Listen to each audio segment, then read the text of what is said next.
I'm Jon Addison, I'm the History Curator at the Queen Victoria Museum and Art Gallery in Launceston.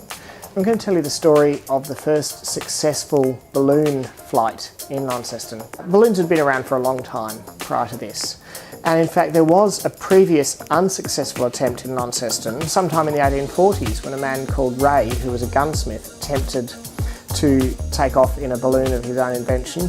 He was using as a source of gas burning straw, and it didn't work.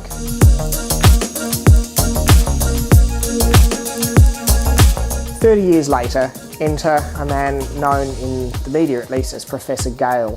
His name was Thomas Gale and he was an aeronaut. He'd done around 300 successful flights in balloons that he'd made himself previously in places like Sydney and Adelaide.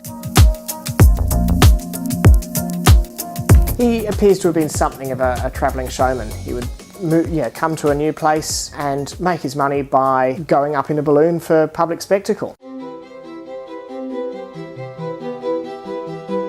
So in Launceston, he turned up and he brought with him what's described in the media as a monster silk balloon.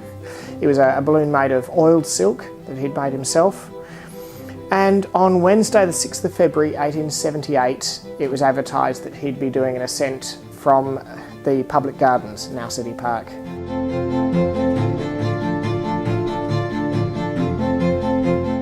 At 3 p.m. he began filling the balloon using a pipe taken from the gasworks, which are just opposite.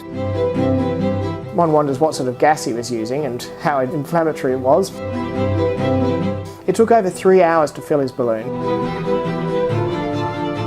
Eventually he managed to take off. He took with him a volunteer, a man called Captain Staunton. He had a number of people who wanted to fly with him, and this was the man who was chosen. They took off and they flew quite happily up over Windmill Hill.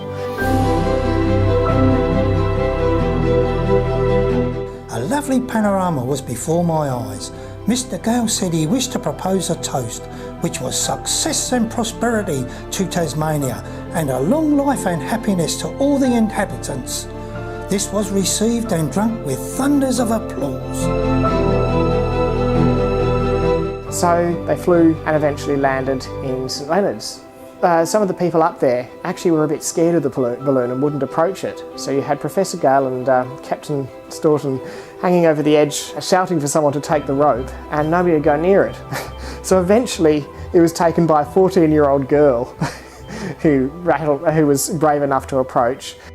So the flight itself was a success, but the profit made was pretty minimal. The problem was that people in Launceston were a little bit stingy and also a little bit smart. They realised that even though Professor Gale was doing this as a way of making a living, that they'd get the best view of the balloon from Windmill Hill or Elfin Road. The majority of the crowds of thousands of people turned out to watch this launch. A lot of them ended up waiting up at Windmill Hill or sitting on the roofs of their houses. And only about 400 people paid to come in. Later on Monday the 18th of February, he tried again to see if he could make enough money. This time they wanted to see if they could make it to Hobart. They took off. All of a sudden the balloon fell down, took the ball off the weathercock on the top of the conservatory, smashed a piece of glass coming down and had to come down. At this point Captain Staunton jumped out because he was too heavy and a lighter man got in. They took off again, and this time they only got as far as Franklin Village.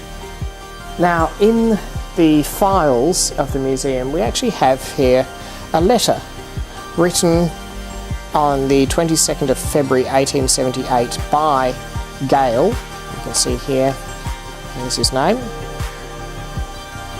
asking for a remission of the fees that he paid on account of the failure and heavy loss attending my balloon event.